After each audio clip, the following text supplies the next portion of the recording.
শিং মাছ কাটার আগে কয়েকটি স্টেপ ফলো করবেন। এই মাছগুলো আমি রেখে দিয়েছিলাম কয়েকদিন যাবত, বাট মাছগুলো মরা যায় নাই। কিন্তু এই মাছটি কাটতে গেলে অনেক সময় কাটা দিয়ে দিয়ে হাতে, এই জন্য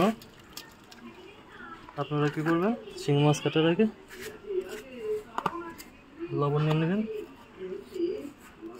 এটা হচ্ছে লবণ। এই লবণটা আমি মাছের উপর, ওইটা ওদিক না, ওইটা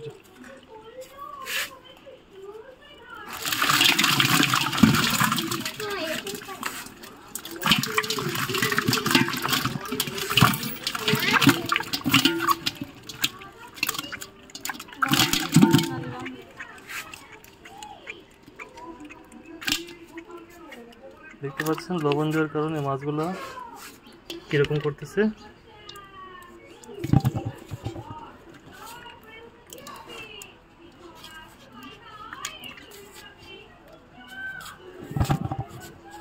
আরেকটু লবণ দিয়ে দেবো সিউরিটির জন্য।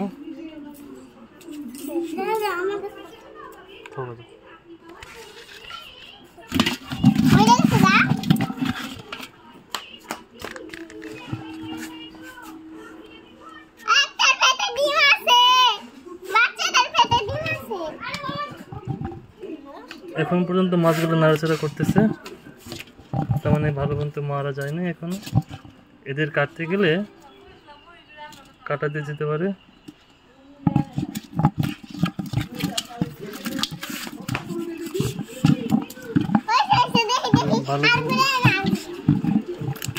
ভালো করে ঢাকিয়ে নেবেন।